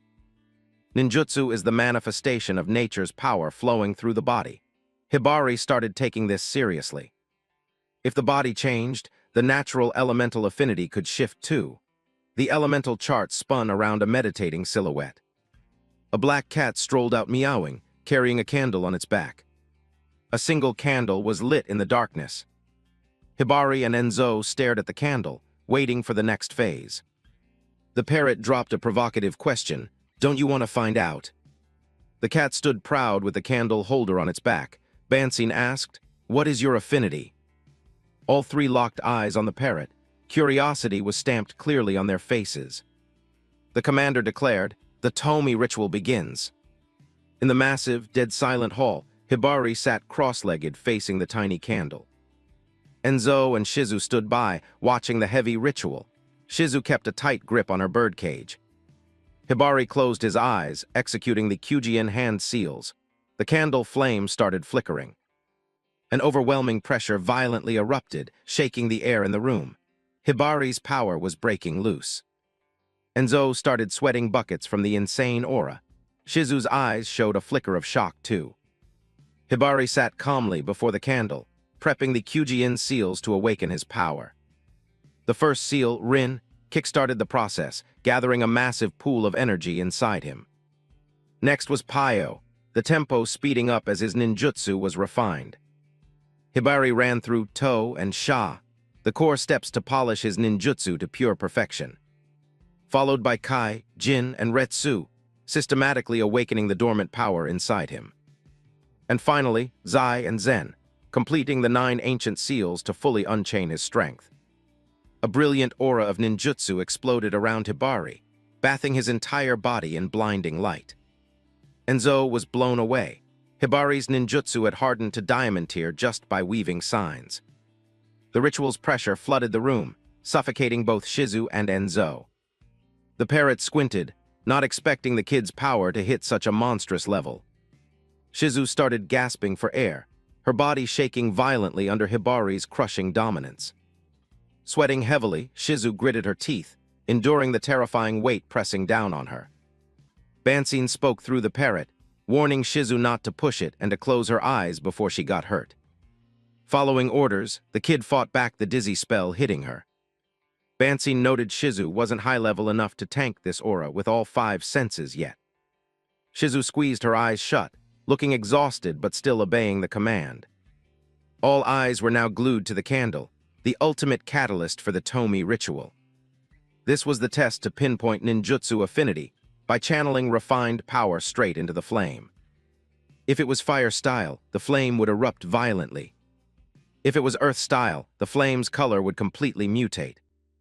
Back in reality, Hibari pushed his remaining energy to the max, extending his hands toward the candle to await the verdict. His eyes shined with heavy expectations, wondering what his ninjutsu affinity actually was. The energy peaked, a blinding flash enveloping the ancient candle holder. Yet, the flame kept burning normally, without a single twitch or mutation.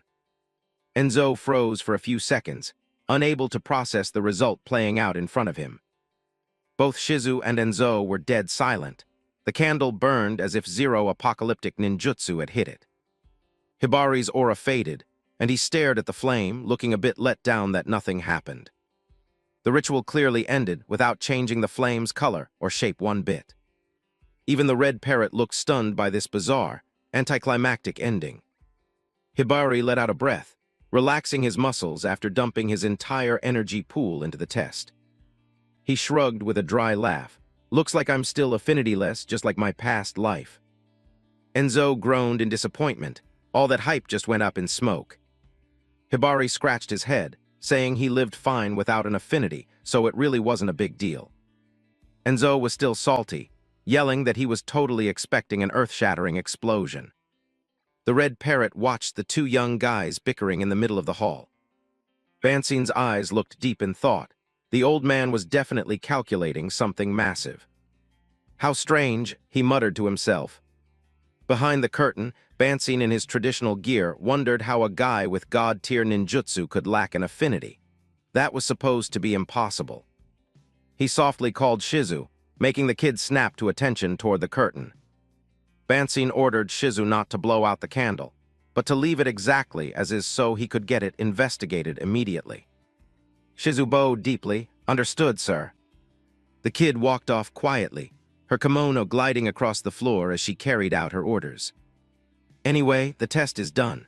The red parrot wrapped things up, while Shizu carefully brought a tray over. Hibari and Enzo were still dazed by the results. Shizu handed Hibari his license tag on a wooden tray, warning him to guard it with his life. Hibari grabbed the tag, looking deep in thought. Behind him, Enzo watched his every move. The parrot explained that with this tag, Hibari had the green light to use ninjutsu in the city, as long as civilians didn't see. If association members pressed him, he just had to flash the tag, but Bansin had one more crucial detail to drop. It was about the water-style ninja Hibari crushed the other day. Specifically, the bizarre marks left on his body after the fight. The autopsy report just came in. Both Hibari and Enzo zeroed in the second they heard that. Shizu presented a blue scroll. Bansin ordered them to read the intel and burn it immediately. Hibari took the top-secret scroll. Enzo gasped when he saw the lead on the poison user. Bansin officially welcomed Hibari into the Ninja Association, hoping he'd use his power for peace. Hibari stated that's what he had been doing all along. The two headed back to school, where the walls were covered in messy graffiti. Enzo spun the secret scroll on his fingertip like a pro. He pondered the fact that the poison user might be hiding in plain sight.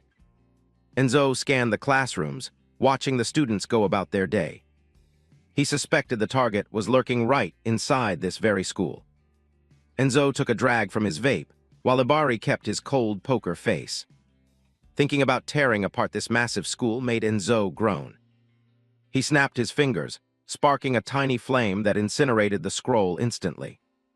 Hibari concluded that since his house got hit last night, his cover was 100% blown. Enzo stressed out because they were entirely on the defensive. Hibari smirked, showing zero fear regarding their current mess. They walked into the school's main building together. From high above, a mysterious pink-haired silhouette watched them, holding a white four-eyed mask behind her back. It was the poison user, smirking cryptically at them from behind the white mask. A dark shadow with a terrifying grin reflected on the classroom window. Hibari and Enzo walked up the empty stairs in silence. Enzo couldn't stop thinking that the enemy could be anywhere in the school. They pushed deeper inside, a heavy silence swallowing the hallway. The poison user was genuinely on a whole other level. Rewind a few hours to an empty park. Hibari was holding a mouth-watering beef bowl. He scarfed it down, while Enzo was buried in a stack of files. Hibari thought eating beef with white rice was literally a dream. He grabbed a massive chunk of meat and chewed aggressively. The flavor explosion made Hibari's eyes bug out. His pure bliss left Enzo speechless. He went back to the intel Bansin dug up. Hibari asked what the files said. Enzo revealed that water-style ninja was just an average civilian who got mutated recently. Hibari took the file to see for himself. It showed a picture of Shizuku Jiso, a single water company employee who looked nothing like an assassin. Shizu was busy feeding the fish. She mentioned Jiso loved his fish more than his own life. Right now, Boss Bansin had confiscated all the fish and was taking great care of them. Hibari just listened quietly. Back to the present, Hibari and Enzo sat in the park. Hibari was focused on his beef bowl, while Enzo studied the classified files. The autopsy on the water-style ninja found a microscopic mark on his tattooed body. It was an insanely precise needle puncture. You'd miss it if you weren't looking hard. That detail caught Hibari off guard, making him pay closer attention to the files. Enzo stated Jiso's sudden ninjutsu awakening was definitely tied to whatever got injected through that needle. Shinoran's intel network tracked the signature and found the secret lab mass-producing these needles. The needles were manufactured with insane precision on a hidden assembly line. Bansin tapped into his animal spy network to track the shipments. And shockingly, the final destination was the exact high school Hibari and Enzo attended. Hibari sat deep in thought after hearing the bombshell from his partner. He quietly picked up a dry branch from the ground. Hibari concluded the poison user was hiding outright in their school.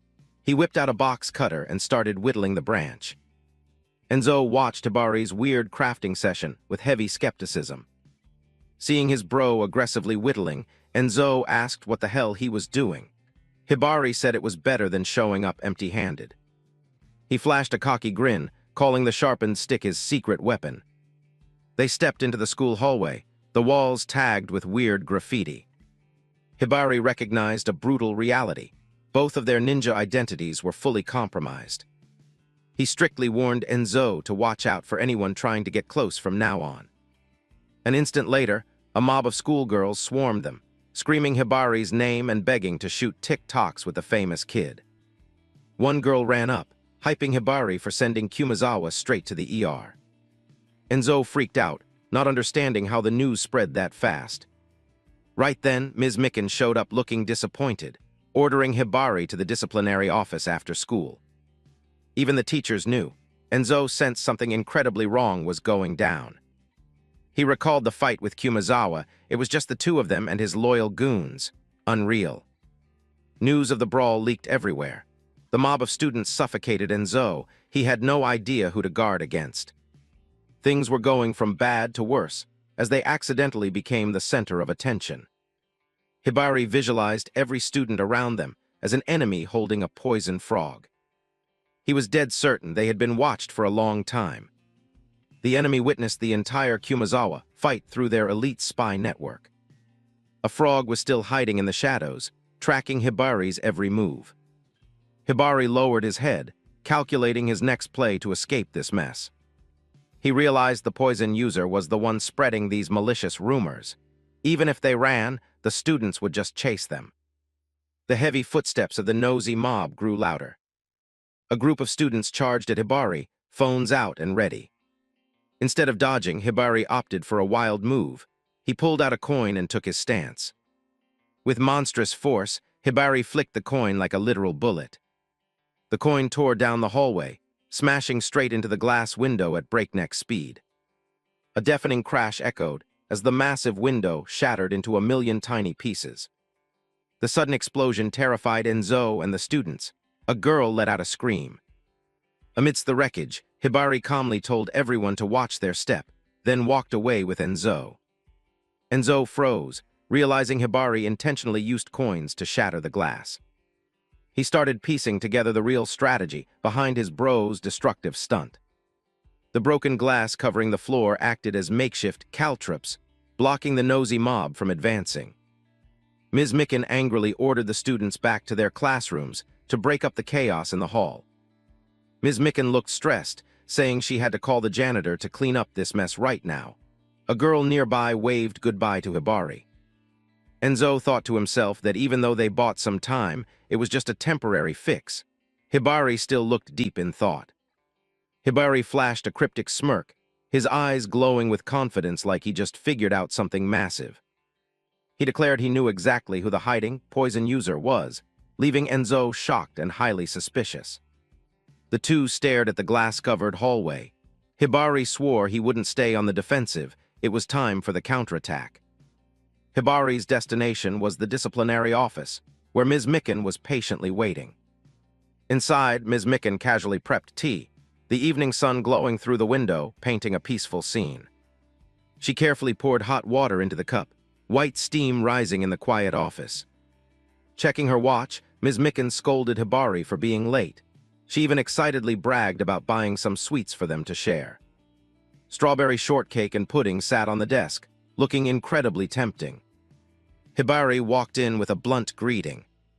Hibari's face was dead serious and icy cold, not looking like a student here to apologize at all. Ms. Mikan quickly regained her chill vibe and asked for his reflection essay, but Hibari brutally cut her off. He stared dead into her eyes and called her by her real title, Poison User. A flash of shock hit Ms. Mikan's eyes. Hibari asked if she thought he noticed anything. He started breaking down the hallway incident. When the glass shattered, the hall plunged into absolute chaos, kids running for their lives. Hibari explained that while everyone was distracted by the flying glass, from a blind spot, a hand quietly launched a sneak attack without a single person noticing. He confessed he attacked everyone present during that split second of panic. Using the tiny wooden needles he whittled earlier, Hibari fired them into the crowd as a test. It was a harmless strike with 0 damage, but the perfect bait to flush out the enemy. In that panicking mob, only one single person dodged that surprise attack with flawless precision. Hibari's glare bore into Ms. Mikan. He stated as a hard fact, "You were the only one who dodged on reflex." He elaborated that needles are the most basic projectiles any real ninja must master. Hibari asked if she was paranoid about poison coating the tip. A normal teacher would never have reflexes that fast. Faced with Hibari's ironclad logic, Ms. Mikan's mask began cracking. She shivered. The gentle teacher's face warped into a psychotic grin, her eyes rolling back in pure malice. She admitted her cover was blown. The serial killer behind the recent murders, the poison user, finally stepped into the light. Shockingly, it was Ms. Mikan, her face twisting in sick excitement at being exposed.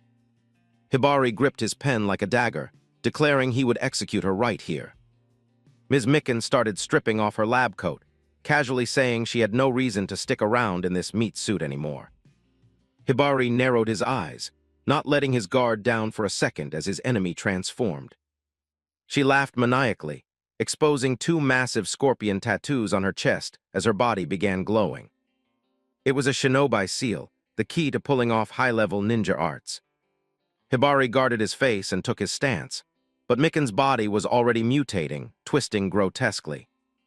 Her skeleton shifted, bulging muscles replacing her frail frame. Her flesh screamed as the transformation jutsu hit its peak. Her legs stretched out, replaced by a skin-tight assassin suit. Hibari froze, realizing this wasn't a basic disguise, but a tech that altered core body structure. The enemy standing there was a completely different person with blazing orange hair and insane height. Hibari knew instantly he was facing a hardcore veteran ninja. A white mask with 4 demonic eye slits. The assassin calling herself Manga exhaled, showing off a muscular yet freakishly feminine build. Hibari was stunned by her flawless shape-shifting ability to blend into any environment. Manga sneered, admitting Hibari had sharp eyes to see through her shell. She started cracking her joints, making sickening snaps like a reptile.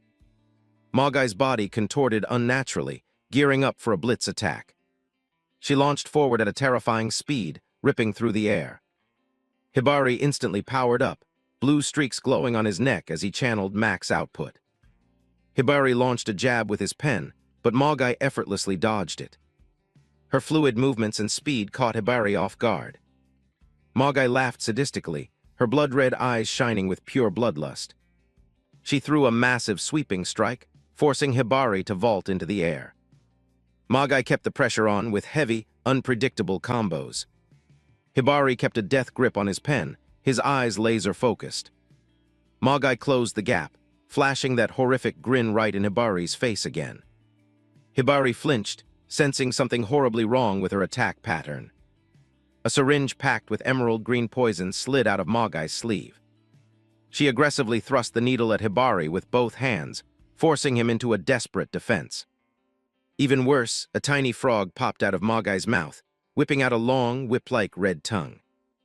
Hibari flipped backwards midair to escape the brutal pincer attack. He calculated her style was freakish and lawless. Even a scratch meant death by poison. Manga kept stalking him with the syringe, refusing to give Hibari a single inch to breathe. She clicked her tongue in annoyance, seeing Hibari actually dodge the surprise attack from her mouth frog. Manga froze as she watched her precious poison syringes shatter into pieces.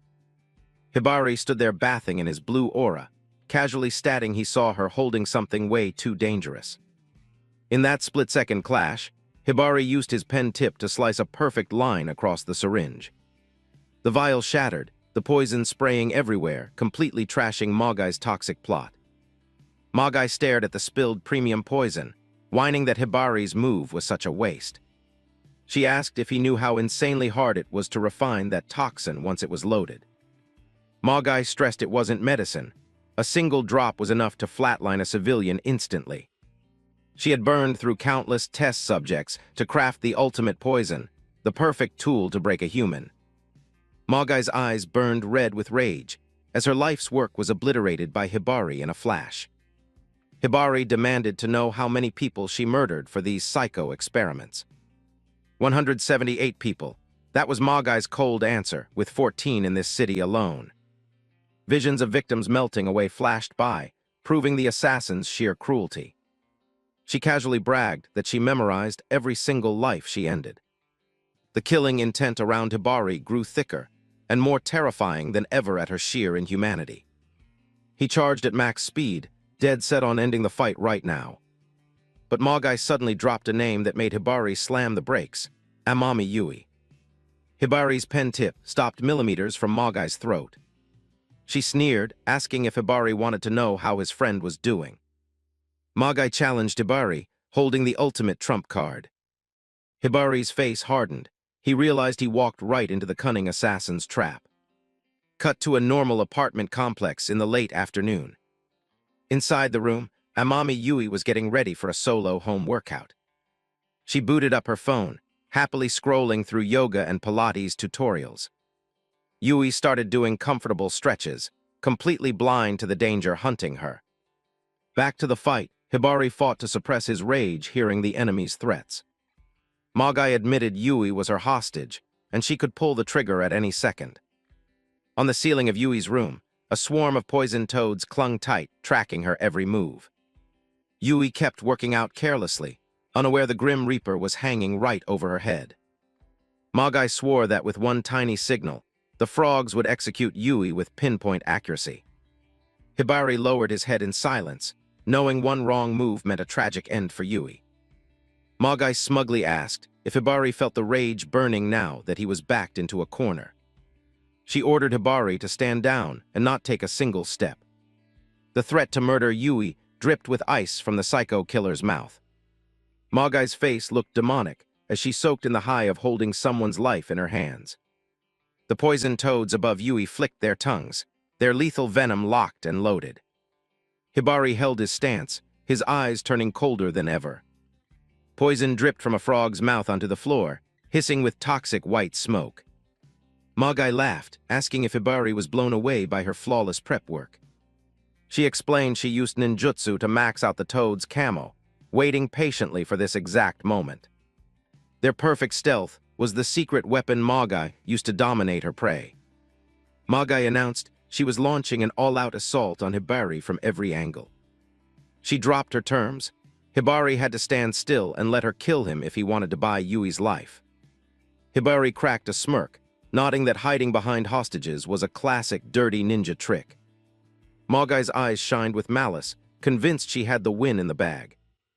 Hibari looked up, daring his opponent to take her shot if she actually could.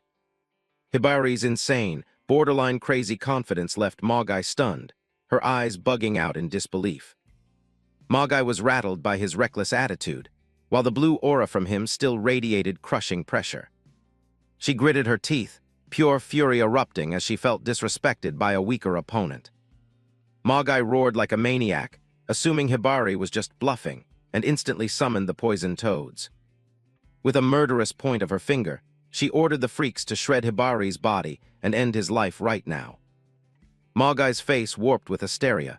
She screamed that she wanted to see his organs ripped apart and for him to die in max agony. A barrage of crimson toad tongues shot forward like razor-sharp spears, but his azure eyes faced the Grim Reaper without a shred of panic.